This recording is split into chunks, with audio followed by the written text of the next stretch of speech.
Good morning and welcome to the Sunday Supplement. It's been all hail Liverpool in the sports pages as Jurgen Klopp and his title-winning squad add the Premier League to their world and European club crowns. My guests here on the Sunday Supplement today to discuss just how that has been achieved are Jonathan Liew, football writer at The Guardian; James Ducker, the Northern football correspondent for The Daily Telegraph; and the Northern football correspondent for the Daily Mirror is David Maddock. Now, before we get into the thoughts of our guests, let's have a look at some of the back pages on the Sundays this morning. Many of the papers, of course, doing pullouts on the champions. This is from the Sunday Mirror. Uncloppables. Kop fans toast new legends after 30 years of hurt. No time, though, for the champions to rest on their laurels with that game against Manchester City to come. Pep Guardiola's had a press conference, and in the Sunday People, he discusses how City might plot a comeback next season. Incrediblues, it says, City have helped to raise the bar in the title race. The FA Cup has been back this weekend. Harry Maguire, according to The Observer, was extra special as he put United into the semi-finals with that late goal against Norwich. And with more FA Cup games to come later today, a lot of preview pieces in the paper. This is from the Mail on Sunday, one of many of the papers to discuss the problems currently facing Arsenal. But back to the Premier League, and Liverpool are finally the Premier League champions. Let's start, David, with you up there in the north. Just what has been the key to Jurgen Klopp's success?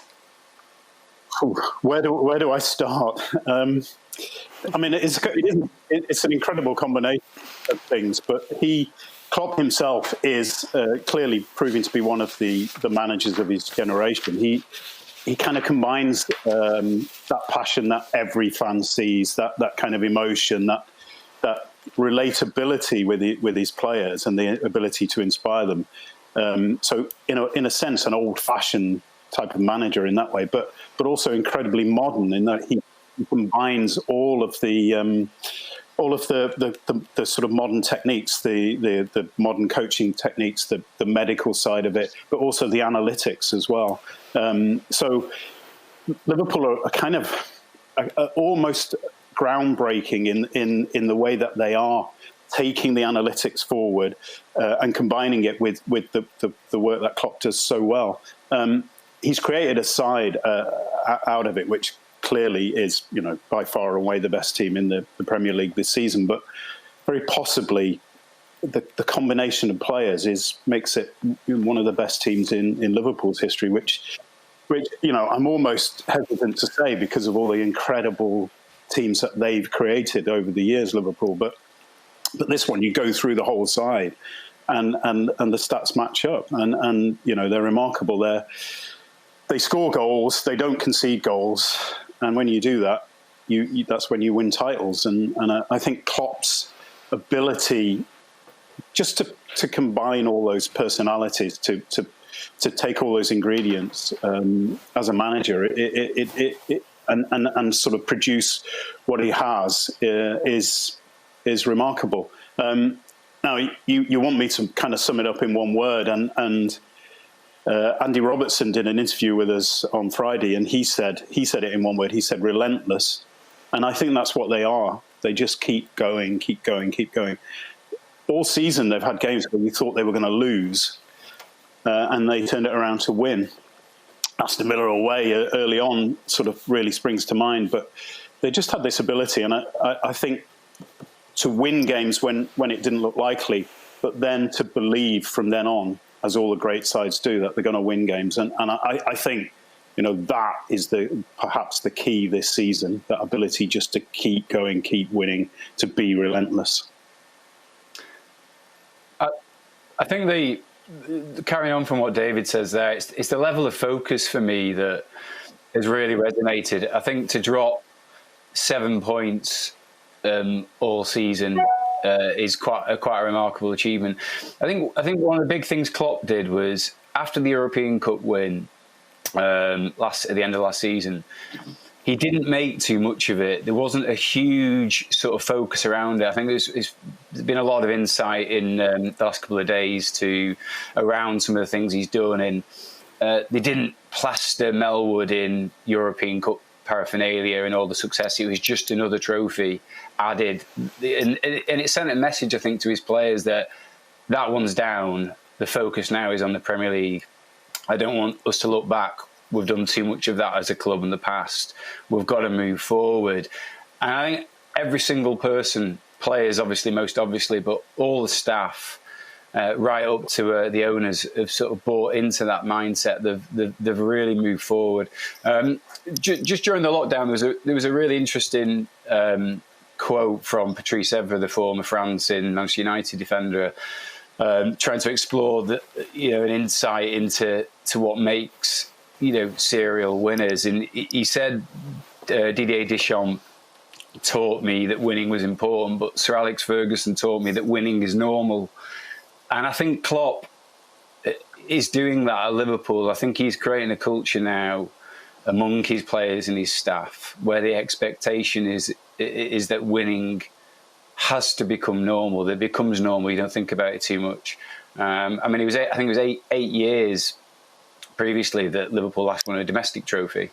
But now they've got, obviously, the European Cup, they've got the Premier League title, and I think everyone will be certain that in the next few years they'll add more trophies to that cabinet. Yeah, I think that's the main trait that they've shown. And what I've been really impressed with actually is almost the evenness of the even temperament and the even character that they've shown on the way to doing this. I mean, there's this perception that this Klopp side is driven by kind of passion and emotion and energy and the roar of the Anfield crowd, and I think that's certainly been true in the past. But what's been most notable this year is the way they've almost been they've been quite cold in a way. I mean, they've been prepared to control games through possession as well as through pressing. They've been prepared to sit on lead. I think it's 14 of their 28 wins have come by a single goal. And relentlessness is the word really.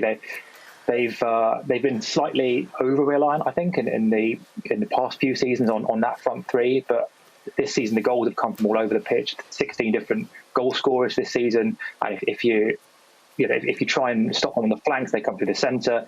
They can score from set pieces. They can score from counter attacks, and they can simply grind you down through possession. So whether it's the transfer strategy or as a business. And most importantly on the pitch, this is a team that, for all the kind of perceptions of it, is actually quite a cold-blooded machine.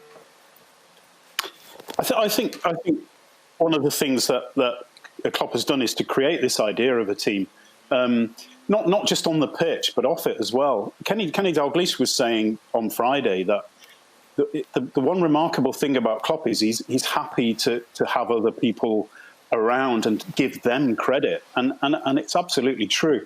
In the past, I've seen managers come in and been following them for most of the 30 years that they hadn't won the title, and managers would come in and they'd want to kind of almost banish any sort of suggestion of a team that came before them, of a manager that came before them.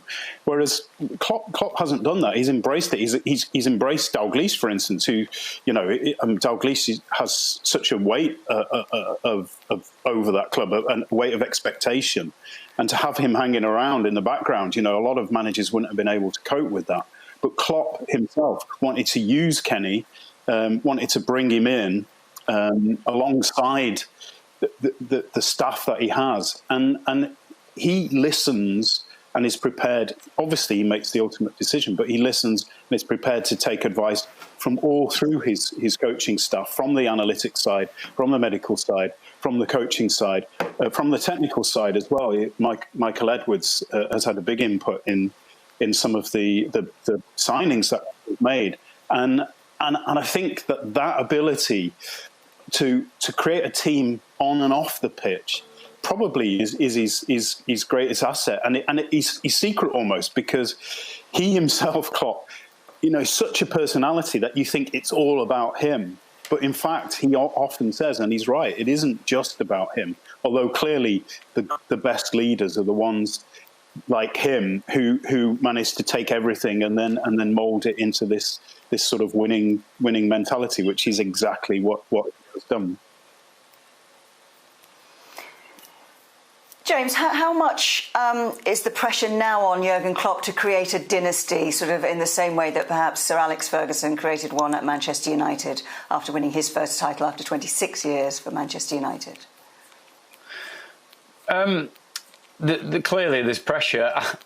I don't think the pressure will be anything like as great as it's been in recent years to actually end that 30 years of hurt. I think the sort of pressure that Klopp has been under to deliver and end that drought has been absolutely colossal. And I think, who knows now they've shed that tag of underachievers in a club that have presided over several near misses. Who knows what they'll now go on to achieve? Maybe they'll feel increasingly liberated by that. I mean, some will wonder whether they'll think the job is done and they'll rest on the laurels and sit back. I just don't see that with this team or this group of players. I think this idea of a dynasty, I think when you've got a team like Manchester City managed by Pep Guardiola as your main rivals, and you've got Chelsea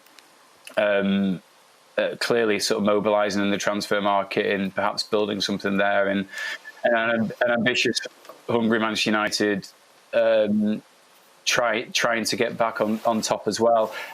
It will be very difficult, I think, for a team to go and win, multiple titles. I mean, that Pep Guardiola was with the first City side, were the first to win back-to-back titles in the Premier League for a decade, and you actually only need to look at the recent history of the Premier League to know how quickly things can change. I mean, 2 seasons ago, Liverpool finished 25 points behind Manchester City, who everyone thought no one would catch. City are now 23 points behind Liverpool. I mean, similarly with Chelsea, I mean, when Leicester won the title, they finished 31 points behind that Leicester side. The next season, they won the title by 7 points and were 49 points ahead of Leicester. I mean, things do change quite quickly. So, and I'm certain that is a message that Klopp will be projecting to his players, that we've just sort of scraped the surface here. If you want to achieve more, then you're going to have to go again. Rise to that challenge and accept that there'll be teams like City, Chelsea, United who have been hurt by being so far behind and want to put that right. There are two main. I guess there are two main sticking points here that Liverpool are going to have to. So I guess think about a bit over the next 12 months. The first is the age of the squad, which at the moment is pretty much at its peak. Van Dijk, Salah, Mane, Wijnaldum, they're all in the sort of the 28 to 30 bracket, Henderson 30. And so whether they can produce a dynasty is going to depend on whether the next generation, whether the likes of Naby Keita, Minamino, Joe Gomez can step up to the plate. And the second unknown, I guess, is finances. Is the investment there? I mean, with the financial uncertainty in the game, with the kind of the unsettled, turbulent market that's going to emerge from the pandemic, is the money there simply to invest in the squad and compete with teams such as Chelsea, Manchester City, Manchester United, who are going to invest very strongly. And the other thing is that there is a logic would suggest that there's a point at which you can't really raise the ceiling anymore. But if there is a manager who can continue to raise that ceiling, it probably is Klopp. I mean, his Dortmund side won the Bundesliga in 2011, and everybody thought that was their pinnacle. The next season, they won by even more of a margin and won the double into the bargain. So plenty to discuss when we come back. What about the teams playing catch-up? Who are they? What can they do to close that enormous gap to the new champions? We'll be back in a minute.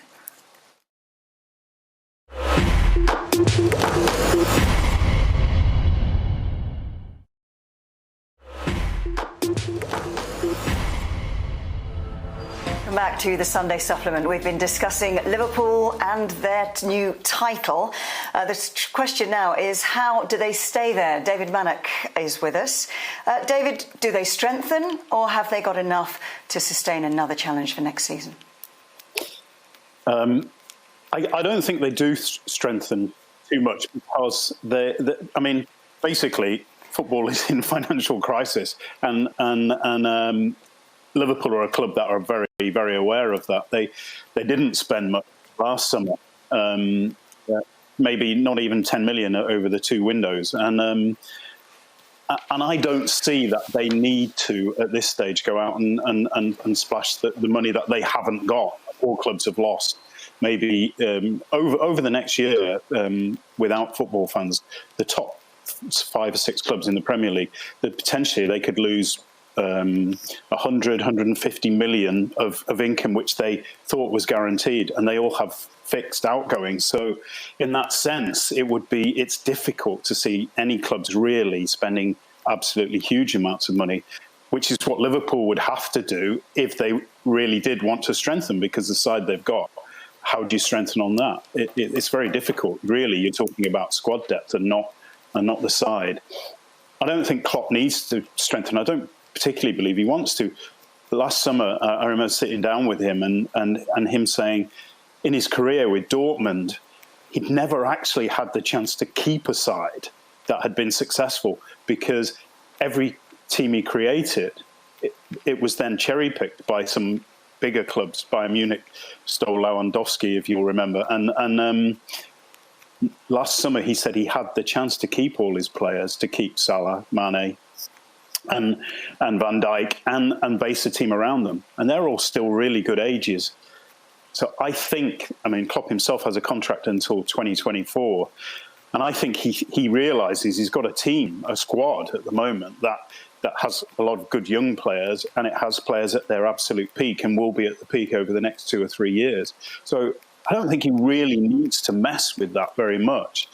I think he needs to keep the mentality that they have, and that's the key to whether they can have more success going forward. But I think they're a perfect age. The likes of Henderson still has several years left in him as a leader, and then the front three have got certainly 2 or 3 years left. There are players coming through, younger players, Alexander-Arnold, Gomez, Minamino, players like that. Naby Keita's still a decent age. So they all have got a lot still to offer.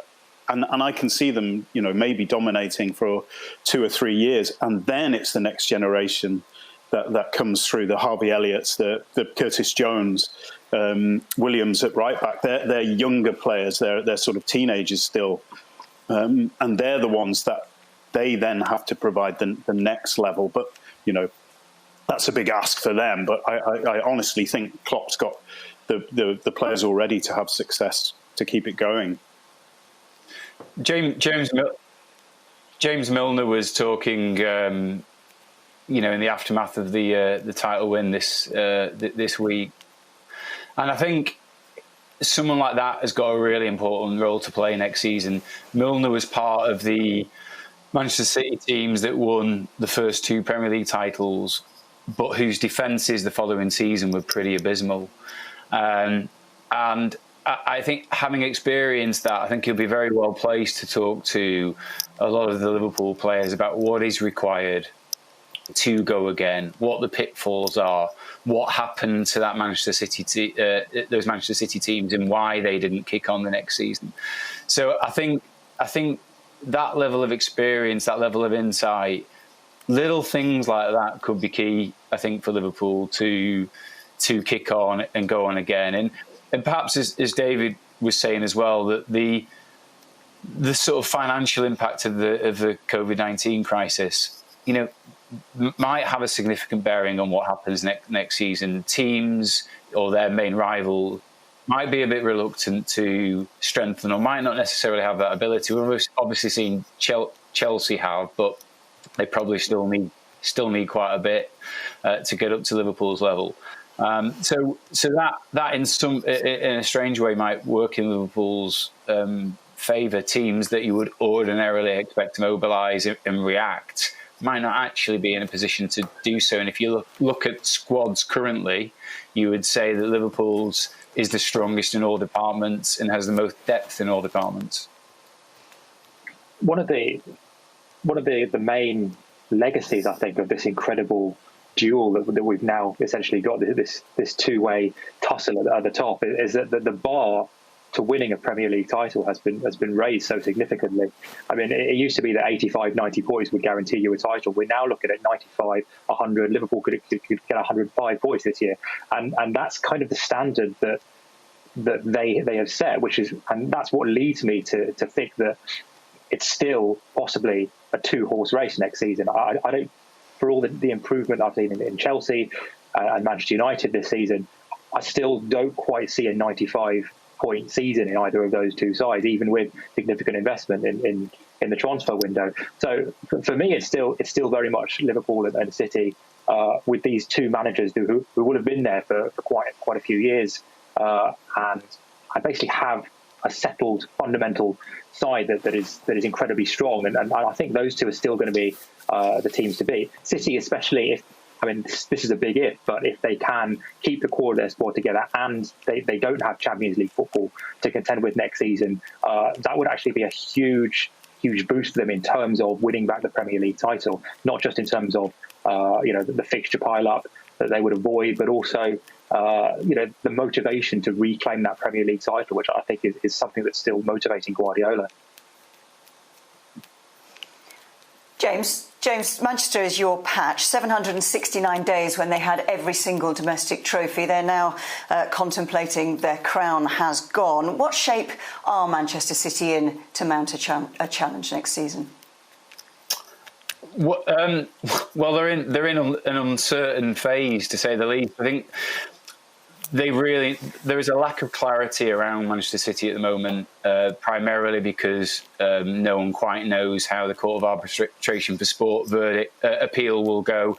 They're obviously hoping to have their 2-year European ban overturned by CAS, and I think until we have clarity over what's happening there, I think it's quite hard to know exactly where City are going to go. I mean, if the ban is overturned, which City are confident it will be, then they won't necessarily have this huge issue over the futures of players like Kevin De Bruyne and Raheem Sterling that they will do if the ban is upheld or even perhaps reduced to one season.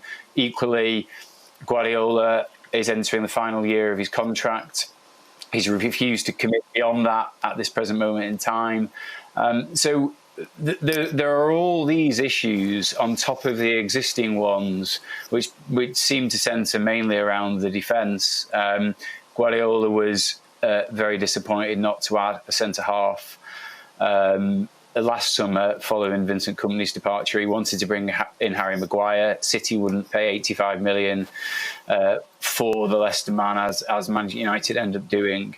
And I think coupled with Aymeric Laporte's sort of absence for 5 months through injury early in the season, we've all seen the damage that has done to City's title bid, and I think they've obviously got other issues. They've got issues at left back. They've actually been able to mask those superbly for the previous 2 seasons, but not this season. Cancelo has been a disappointment at right back and hasn't pushed Kyle Walker in the way Guardiola would have hoped. So there are issues there, and I think Guardiola will look at the season to be 23 points behind Liverpool with 7 games to go. He will regard that as an affront, as an humiliation, and that's not to say the season will be a humiliation. If they can add the FA Cup and the Champions League to the League Cup they've already won, it's a miraculous campaign again in many respects, and they've won. They've won 8 of the last 10 domestic trophies, which is a remarkable haul. And I think people would be daft in the extreme to write off City next year, but they need clarity of what's going to happen. And I mean, they were looking at bringing 3 to 5 players in this summer before the COVID crisis. I would say it's very doubtful that they will be able to do that now, even if the Champions League ban is overturned. If it is upheld, that they're going to have significant impact to deal with financially, and I think that will affect not only obviously the futures of key personnel, but also the money that they're going to have to spend. I think the fundamentals of this City squad are still sound. I mean, they still have a lot of cards in their pocket, as it were. I mean, first of all, that they have the ability to invest in a market in which a lot of their rivals may not necessarily be able to. And I think the absence of Laporte for a lot of this season affected them, had a knock-on effect on so many other areas of the pitch. And when you have such a finely tuned machine as this City side, for example, taking Fernandinho out of midfield and forcing him to play in defence for most of the season, that's going to have a knock-on effect further up the pitch. And I think it was interesting after the Chelsea game when Guardiola did his press conference on Thursday night, that he said that when you've won a treble in the manner that they did last season, with the standards that they set last season, he said maybe you don't arrive in the next season with quite the same, I guess, that same murderous drive that you need to push your standards on the next season. And he said that Liverpool, very clearly, despite having won the Champions League, but missing out by a single point on the Premier League, they did have that. And it's really, I mean, we're talking such fine margins here. Liverpool raised their level maybe 5-10%, and City dropped theirs 5-10%. And the result is a 25-point gap. It's very conceivable to see with a whole different set of circumstances next season that gap closes or even reverses.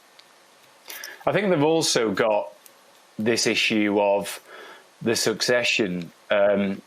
Fernandinho's 35. David Silva departs at the end of this season after 10 fantastic years at the club. Aguero is 32. He's not going to play any part in the remainder of the Premier League season, and is probably going to face a fight to be ready for the Champions League following knee surgery.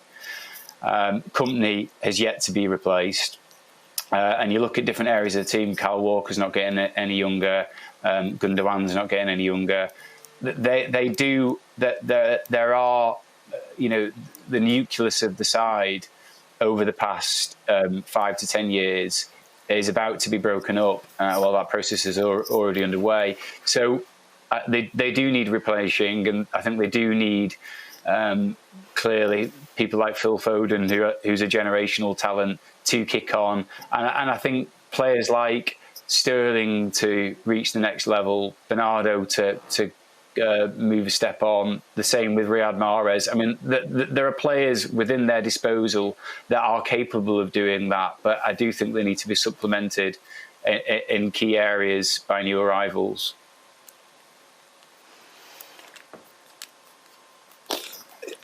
For me, and this is sort of fascinating. It's like, where are Manchester City at with financial fair play now? Because the rules have changed for this period because of the COVID-19 crisis, and the authorities have accepted that. But actually, they've just kicked it down the road. So they're going to combine this season and next season in terms of the calculating the financial position of clubs. So City won't be able to go out and spend, especially if they really want to adhere to the rules, because of the problem they're currently facing and the action they're facing. And that means they won't be able to go out and spend traditionally as they have done. I've noticed they've been linked with, say, Koulibaly, which would address their problem at centre-half. He's 29, and he is not really of the age profile that City have gone for in recent years. You look at their spending; it's been quite intelligent. They look at younger players who they can develop. They haven't spent really big on older players in more recent times. But maybe that's a sign of they realise they have to address it, or maybe it's because Guardiola's pushing. If he doesn't get what he wants, does he stay? And that's a real question, because you can see Guardiola being there, staying, getting players, and obviously they'll come back even stronger. But if he doesn't get his players, does he then say, well, if we're not in the Champions League, maybe I move on? And if he does, then obviously that plays into Liverpool's hands a bit, but also gives opportunities for the likes of Chelsea and Manchester United. So I think the next period is absolutely crucial. What happens at the Court of Arbitration? What happens with the money that Guardiola gets to spend this summer? And that will decide the immediate future in the Premier League. So troubled times for Manchester City. Next, after the break, we will assess the challenges of Chelsea and Manchester United and discuss a difficult week both on and off the pitch for Burnley.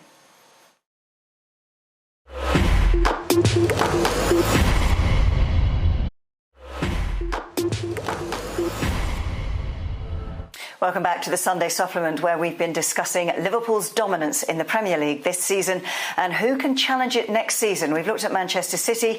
What other clubs are in the frame? Chelsea, perhaps? Manchester United? Jonathan, perhaps you could lead us off.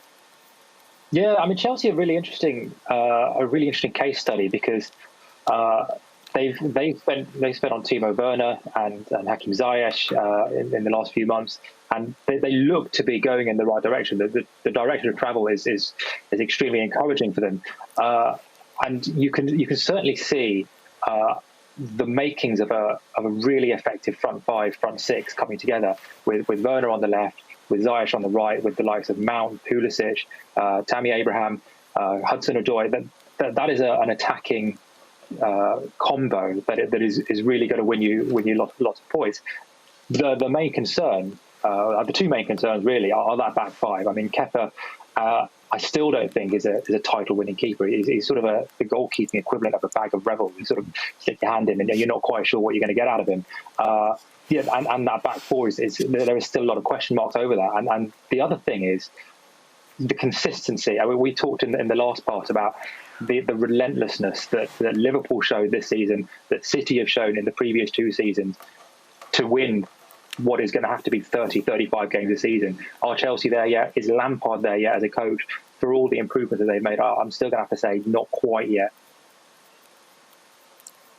I think that with Chelsea, it's an interesting position because they actually in a unique position this transfer window, in that they sold Morata last summer at the height of the transfer market in terms of getting a massive fee for him, but they didn't get the money until this summer. So it puts them in a position ahead of everyone else in that they've got big money to spend that they've brought in, and they spent that obviously already on Werner.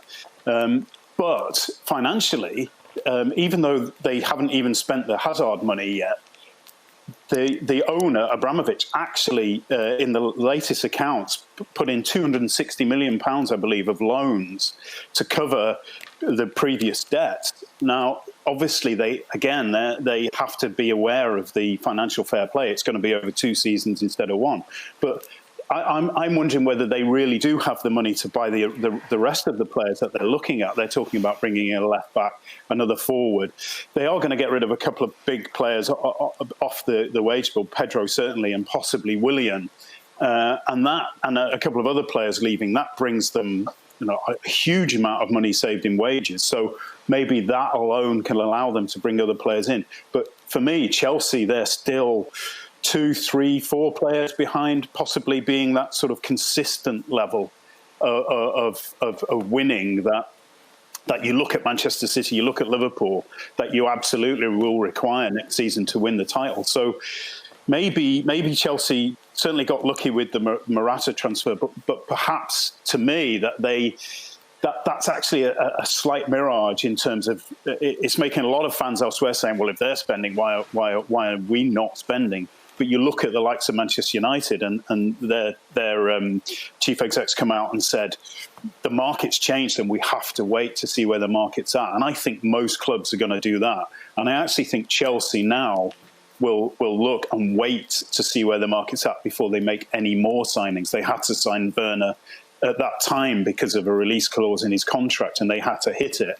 And really, it was the only chance of them getting a player like that, because otherwise, he's going to go to a club like Liverpool, Manchester City, Manchester United, possibly, rather than Chelsea. But Chelsea got themselves a striker because they were prepared to pay the money when no other club in Europe were going to do it. But again, that's because of the Morata fee. And I think Chelsea probably are just a tiny bit behind still, and I don't see that gap closing next season at least. And James, what of Manchester United? Are things starting to come together at Old Trafford? It's 13 unbeaten now for Ole Gunnar Solskjaer. Yeah, they've definitely shown. There's definitely been an upturn in performance. They've established a little bit more consistency of late. There's still very much a work in progress. I think the Sheffield United game, certainly from an attacking point of view, was one of the sort of most, I think, encouraging displays I've seen under Solskjaer, and actually probably in the post-Ferguson era. I mean, Sheffield United were disappointing on the day, but it was the first time we'd seen Bruno Fernandes, Paul Pogba, Anthony Martial, Mason Greenwood and Marcus Rashford start a game in United colours together, and I think there's the bones there of an exciting sort of midfield and an attacking unit. I mean, David makes a very interesting point about the finances. I mean, this was a big summer another big summer for United. They after years of pretty dreadful recruitment, they have shown signs of starting to get it right, while obviously still investing heavily. I think this year this summer they have to again invest very well. But you know, Solskjaer himself was saying on Friday he still has no clarity over his transfer budget. And when you actually look at the numbers, I mean, they're estimating a £20 million rebate to broadcasters for this season alone. They've lost a minimum £21 million in matchday income this year alone. There's no pre-season tour. That's going to cost them 12 to 16 million.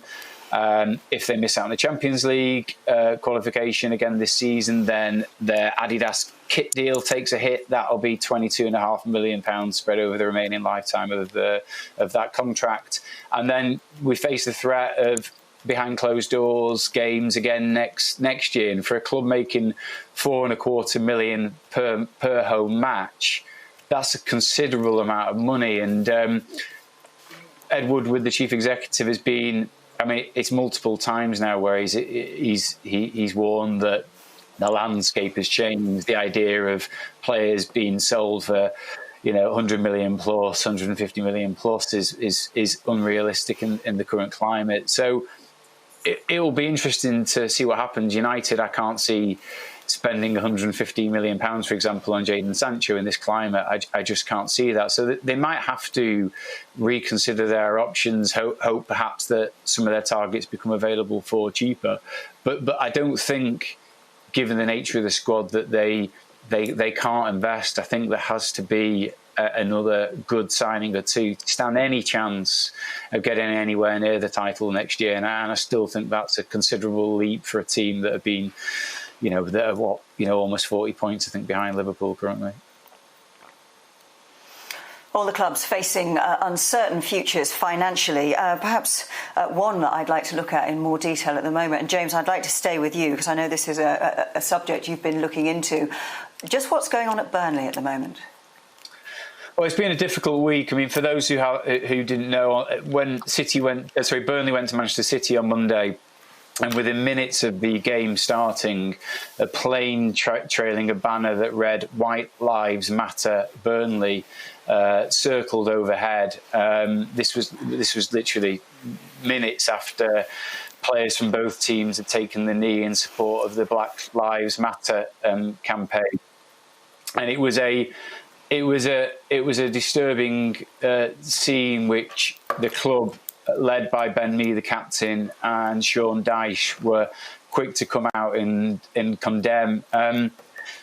But Burnley as a town has had, real battles and issues with race relations for some time now. There were race riots back in 2001. 3 years after that, the British National Party won 3 seats in local elections. It looked like they were going to have an influential running at one point in the town, which fortunately didn't come to pass. And I think there's been a lot of upset a lot of embarrassment at the club, over what has happened, particularly given how the town is sort of perceived nationally, and also given the strong work that they have done in the community to try and improve reputation, to try and educate people in the town. I mean, it was a grim scene on Monday. I would actually argue not as grim as the sight in December of a 13-year-old Burnley fan being ejected from a game against Tottenham for allegedly racially abusing Song Min, which was distressingly extreme. That boy ended up getting educational lessons through the Kick It Out charity. But I think you only need to look at Ben Mee's reaction, the reaction of Jay Rodriguez and other players. I mean, there were players lining up in that dressing room to come out and speak against what happened, to know how hard that has hit a club that are pretty determined to do everything they can to improve the entire situation around race in that town. I can't really speak highly enough about how Burnley as a club have dealt with this incident. Surprised and impressed, in fact, and it shows how far the conversation has progressed in just a few short years. I mean, I've written about this quite extensively over the last couple of years, over the last couple of months, as the Black Lives Matter movement has I think, gathered a lot of momentum. And fundamentally, at the heart of this issue, for big organisations like football clubs or governing bodies, your commitment to a cause ultimately has to go beyond posting a black Instagram square or putting a little banner on the screen or putting out some kind of beige press release. Are you prepared to risk something as an organisation to progress the cause of social justice? And I think what Burnley did, what Burnley's players did, and what Burnley as a club did was they took a risk. They took a risk of alienation. I reckon would be a sizable minority of the club's fan base. Certainly a significant minority, by coming out so strongly and condemning something that their own fans had done and taking ownership of it as well. Not saying that these are, these fans have no place in football. They're not true Burnley fans. They took ownership and they took responsibility, and that what I think is so impressive, and that's why I think the club's reaction has deserves quite a lot of credit. A great credit to Burnley for the way they dealt with a very difficult situation. Now, when we come back after the break, we're going to be asking the boys what it's like to be covering games in a COVID-19 world.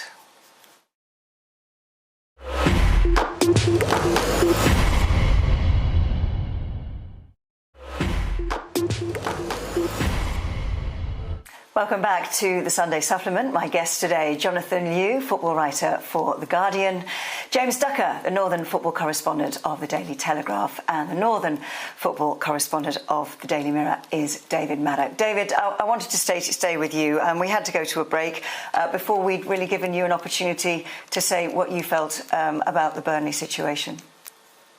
Yeah, and I wanted to pick up a little bit on a point that Jonathan made. Burnley's reaction was commendable. Ben Mee came out and spoke. But, I mean, the point I want to make is that, clubs do not operate in a vacuum. And for too long, football clubs have been coming out and hiding almost behind the idea that they don't get involved in politics. This isn't politics, by the way. This is life. This is everything around football.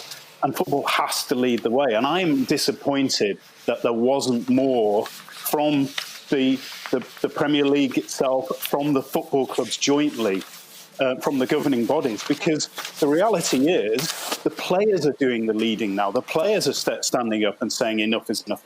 Players like Raheem Sterling, and they're almost doing it on their own, and there's not enough from the authorities themselves. Now, Burnley, their reaction was good, but Burnley need to now work with the Premier League to work with other clubs, because there is a problem in that town, as James said, and they need to work together now and work far harder to allow their players who do want to say, who do want to speak out about this, who do want to point out that all teams have so many different people of colour, people, different races now, and it's just not acceptable any longer. And the fact is, the authorities are not doing enough, and they're still hiding. And for me, that is the most important point that has to go forward now. Still so many challenges out there surrounding the resumption of football, obviously the pandemic, and the situation with the Black Lives Matter. And another challenge I wanted to look at is the challenge of actually covering football matches now restart is underway. I know you've all been to grounds and have actually had to sit in there with your PPE on. Tell us what it's like. James, perhaps you start us off.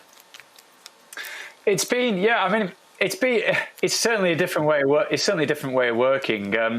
I was at City's game against Burnley and the United's game at home to Sheffield United at Old Trafford on Wednesday this week, and a very sort of slick operation getting into the stadium. You have to have your temperature checked, lots of hand sanitizer, bag searches. You got to take your own packed lunches. There's basically no facilities open to you. You are directed to your seat after collecting a multitude of passes. And apart from the odd loo break, you're not allowed to leave it. Everyone's obviously socially distanced, 2 meters apart. And it's been, to be honest, it's been a very slick system. I think from a writing point of view is, that sort of sense of anticipation you get from the fans, and the feeling of games, the changes and the movements in them, that's all gone, and they can feel quite sterile affairs at times, and I think, literally speaking to every journalist, the longing for supporters to come back.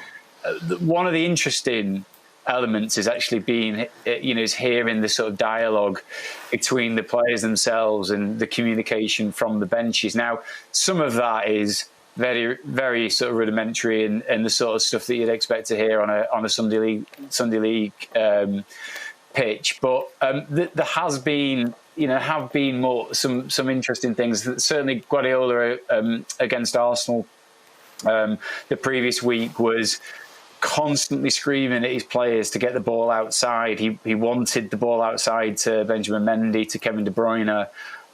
He thought that was clearly, obviously, a good way to get in behind the Arsenal players.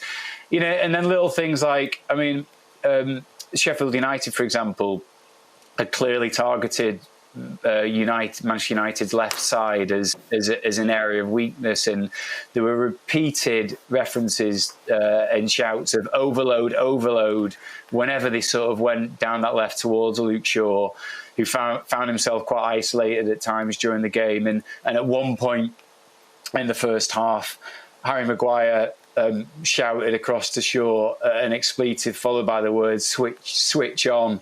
And it was clear, obviously, Maguire was in tune to what was happening and was feeling the need to come across and cover his fullback a lot. So there are little things like that as a journalist, are obviously very interested to watch. I had in the Burnley game, for example, I had Brian Kidd, one of Pep Guardiola's assistants, sat right in front of me. So we had, a chat during the course of the game, which was quite illuminating and interesting.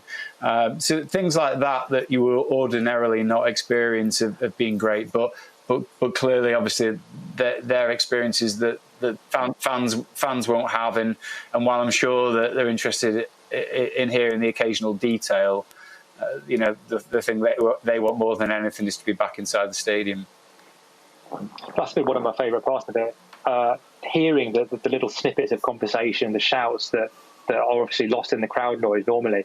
And for anyone who plays recreational football, it's actually quite reassuring to hear sort of Raheem Sterling going like, "Oh, ball ref," or man on. like you'd think that it'd be some incredibly intricate tactical, but no, they should just say like man on and our ball ref. So that's quite reassuring, and I think you see more as well when you're writing during a game. You use the crowd noise to almost sort of direct you to, oh, right, I need to stop typing now. This is what I need to look at. And when you don't have that, you need to watch. You need to watch everything, because if you take your eye off the ball for 20 seconds, you might just miss a penalty or a red card.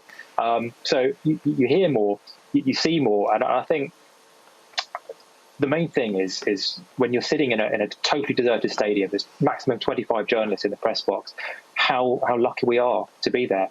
There's so many tens of thousands of fans who would love to be cramming into a stadium, and here we are sort of watching Premier League football, with a front row seat. So you feel incredibly privileged to be able to do this job. I'm sort of laughing about the point Jonathan made about the crowd noise, because I've covered two Liverpool games so far, and Jurgen Klopp is so loud that every time Liverpool have attacked, you get that heads up anyway, so you can carry on looking down. Had a weird experience at Goodison, which it was eerie. There was a guy standing in the street outside with a saxophone. And he was he started playing "Love Will Tear Us Apart," and he's sitting in the stadium, and you've got Liverpool playing Everton in a derby, which is a huge game, and the sound of this saxophone drifting up from the street, and it was actually deafening, and you could see even the players were looking around. What the hell is that? So that was kind of the surreal footnote to all. But otherwise, it's actually, as Jonathan says, it's been great to be there, sort of, as the eyes and ears of the people who are no longer able to go in. So that's kind of been a privilege, and I've been really thankful of that opportunity. There have been a couple of pieces in the papers this week discussing the possibility of getting fans and how to get fans back into the games. James, Spain looking at it already. How can they do that, and when do you expect that to happen?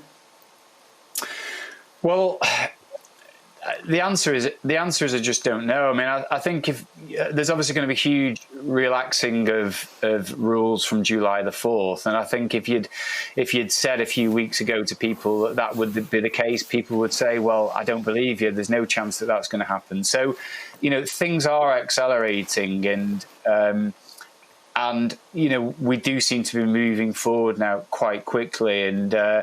There has obviously been tentative talk of this idea of fans returning in some capacity in September or October. I mean, the UEFA president, Sterile, has even already raised the prospect of fans being admitted to the Champions League final on August 23rd. I think as always with these things, there's always that degree of caution and concern at the back of your mind that at any moment the infection rate could spike again, and we're all set back, and the issue becomes whether we're actually able to stage football, let alone get fans back. I think the worst thing to do would be to try and rush it. We get fans back for a short period of time, and then suddenly there's a reset and we're back to normal. I think a lot of fans would probably prefer that there's a little bit more caution, so that when they do return, that's it, they're back for good. We're not taking one step forward to take two or three back. But I just think until we get more clarity around how the gradual easing of social distancing restrictions impacts on us collectively across the country, if there isn't spikes in infection rates and the death rate, fingers crossed, doesn't start to increase dramatically again, then I think they will feel more confident about that process. But I just don't think we've got enough information at the moment. And equally, I mean, obviously they're going to be reducing, I think, the social distancing to 1 metre plus, which is great. But I mean, that doesn't work from a fan point of view. I don't necessarily see how they could bring back 25% of fans and have them socially distanced. I mean, how do you even go about picking who who comes back first. And we've seen obviously Liverpool fans celebrating en masse. We've seen those scenes on Bournemouth Beach. I think everyone's probably a little bit uneasy about them and worried about the impact in the weeks and months to come that those sort of scenes will have. So I think, unfortunately, it's going to be a step-by-step process, and we just don't have enough information at the moment. One thing that's worth pointing out is that if we are observing distancing at stadiums, clearly it's going to be easier at some stadia than others. It's easier to separate people out at somewhere like the London Stadium or the Etihad or maybe the new Tottenham Stadium than it is going to be somewhere like, for example, Goodison, where with these incredibly narrow streets and narrow passageways, which and a stadium was essentially built in an age when the average height of a man was about 5'3". So whether stadiums are going to be available for fans en masse without kind of these incredible bottlenecks that are going to spring up with all the security checks and all the health checks that are going to be needed, I think that's going to be one of the major sticking points, because you could very much envisage a scenario where West Ham say, well, we can get our stadium ready for maybe 10%, 25% capacity, but meanwhile Everton or Newcastle say, well, actually we can't do that. So I think it's ultimately going to take some movement from government on this issue, and I think that's probably months rather than weeks in the future. I've spoken to a couple of chairmen actually of clubs, and they're saying they're cautiously optimistic that that they can get fans back for the start of next season, which looks like it's going to be September, October. And I'm saying, well, how optimistic? What is the optimism? And they're saying, well, we're just generally optimistic because otherwise, the future over the next year is looking pretty bleak financially. And I've got to say, I would err towards the pessimism on this, because you look around the world now, and there are more coronavirus cases now than any point during the crisis. I think we reached 500,000 recorded deaths, which probably is only half of the real total globally. America is having this terrible spike where they opened up far too early after a brief lockdown and are really paying the price now, and that's the danger, because if we open up and go back to big crowds, big gatherings, then we're going to end up with a situation that happened, funnily enough, with Liverpool with the Atletico Madrid game, where there was it was crazy that game was held, and then we saw a spike in Liverpool 3 weeks later, and I think it's kind of been shown that there were extra deaths in the city related to that game, so they do have to err on the side of caution, and already our rate is hovering around 1, and that's before we've even opened up the bars again, and that in America, when they did that, that's apparently what the reason behind the big spike. So I can't see them, if they do open up the bars, I can't see them keeping the R rate down, and then I can't see them, unfortunately, Claire, I can't see them ever in the next few months being allowed to have big groups of people together again. Now, it's been a big weekend in the race for promotion to the Premier League. We'll look at that next, and also the battle to stay in the top flight.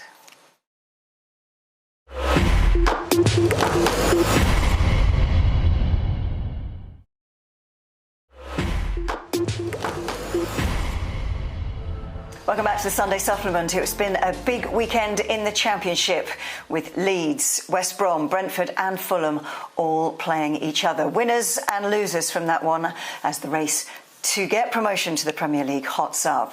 James, where do you see that going? Are Leeds in the driving seat now? Yeah, I mean, it was an absolutely huge win for them against Fulham. I think Leeds came back from that you come back from the lockdown, and everyone, obviously, they had such a battle, the EFL and the Championship, to get to the point where matches could be played again. And Leeds I think everyone was debating, are Leeds going to be able to get over the line? Are we once again going to see them, fall at the final hurdle? And I think when they ended up losing that first game to Cardiff 2-0. I mean, the Leeds fans must just be thinking, please, let this not be the start of yet another sort of falling away. So I think it was a big emphatic sort of win after they'd sort of rode that first half, and against Fulham, and obviously particularly to beat a side who had sort of designs on automatic promotion themselves, I think was huge. And then you see Brentford beating West Brom. They're obviously main sort of rivals at the moment for automatic promotion, and it's amazing really how probably the mood and the outlook changes in the space of a week. So I think Leeds are in the box seat at the moment.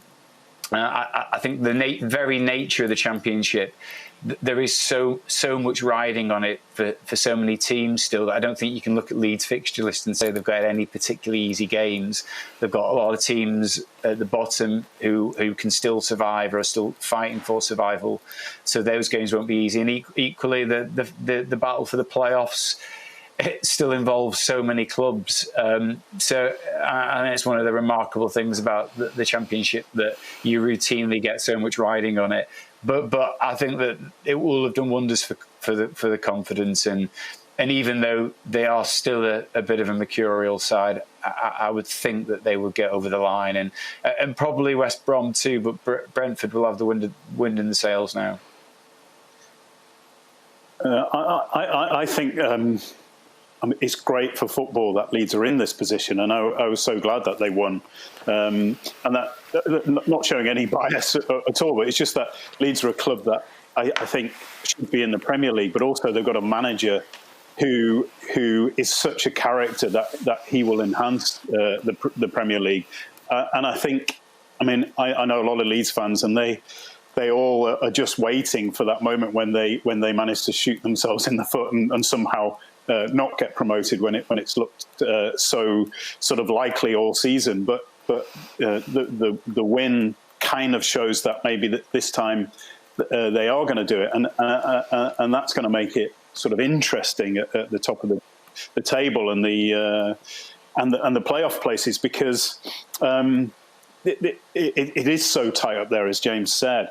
And actually, I think that's in a way one of the reasons we have to be thankful that they found a way to bring football back, to test players, to put them in a bubble, to let this Championship run its course, rather than do the points per game or however they were going to decide it, because it would have been so sad for the competition and the integrity of the competition. So I'm glad, and I'm fascinated. I have to confess, obviously you kind of get swallowed up in the Premier League and everything, the activity around that.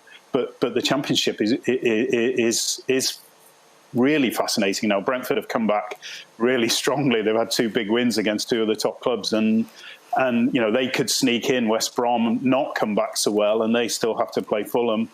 And that could just give an opportunity for Brentford to sneak in behind Leeds, which I think, that would be a story.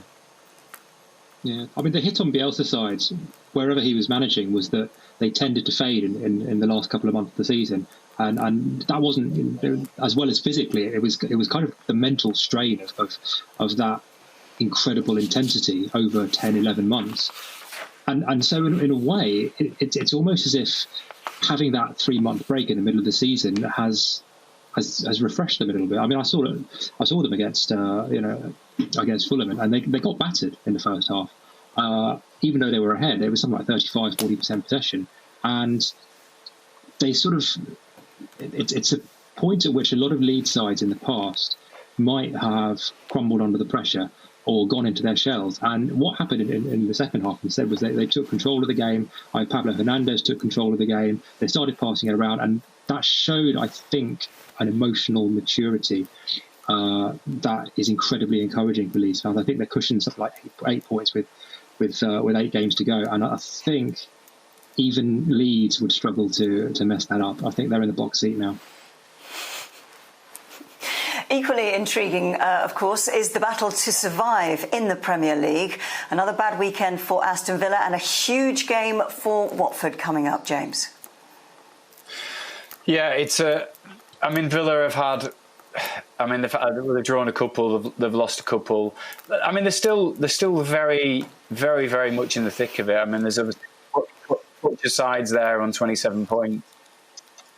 Ball is not lost at all, but I think they've got Liverpool up next, haven't they? Followed by Manchester United, Villa, and you look at the way they're playing. I don't necessarily think that the momentum is with them, and I think if they don't take anything for those two games, then it could look, a week, 10 days from now, like much more of an uphill struggle for them.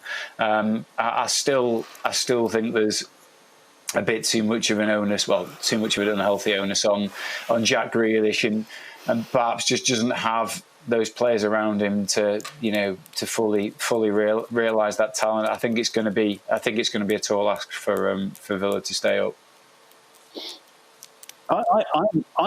I'm upset for Villa in the sense that they came back and because of the game in hand that they had, they've played 4 games in 11 days, and that's crazy. And they don't have the biggest squad, obviously. And I think they've competed in the games that they've played. They've been a bit unlucky. They even when they were outplayed by Chelsea, they came back and should have got a draw at the end. And so they've got a tough fixture list, and really, it's been harsh on them. I think they're the team that have suffered the most from the restart and the packing the games in. But in saying that, a lot of the other clubs at the bottom have also got really fixture lists. You look at West Ham, and they play all the top sides as well. You can see Norwich. You've got to say, look to me as though they're down. So you can see that a couple of wins might be all it takes to keep you up. And Villa have shown character. That's one thing I would say. Maybe that character can get them an unlikely win, maybe against Liverpool, with Liverpool winning the title, something like that. I think that is the sort of thing that is now required from any of the clubs, just one big win against a team where you're not expected to, and it could just be enough. So it's fascinating, but as I say, incredibly tough on Villa. And Jonathan, Nigel Pearson with a big job on at Watford, who face Southampton this afternoon. Yeah, it's a huge game. It's a huge game because, like Dave said, Watford's fixture list is again. They still have to play Chelsea. They still have to play Manchester City. There are really no guaranteed points in there. What I would say is that of the teams that are down there, and I think Brighton are probably just about safe. They maybe need 1 or 2 more wins. Of the teams down there, Bournemouth, Villa, Watford, West Ham, of which 2 are going to go down, I think Villa look like the least well-equipped to grind out a result.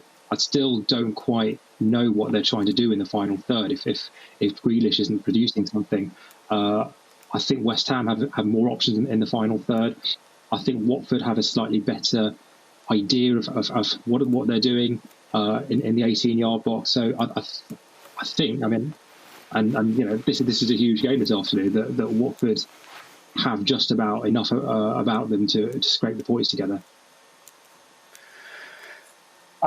I think for those sides at the bottom, like Villa, who got a lot of the big clubs still to face, I think that they must really sort of be cursing the sort of fixture list and the way things have panned out.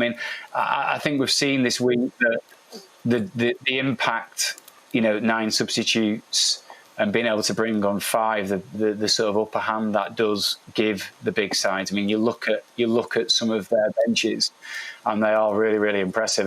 But we go back to Burnley, for example, and they could only name 7 substitutes, 2 of which were goalkeepers the other week. So I think that's going to be tough for the Villas. My thanks to Jonathan, to James and to David. We are out of time again on the Sunday Supplement. Coming up for you on the football channels, we have games in the Championship as Bristol City take on Sheffield Wednesday and Forest take on Huddersfield. Before that, Watford-Southampton game at 4 o'clock. We're back here at 10 o'clock next Sunday. I look forward to your company then.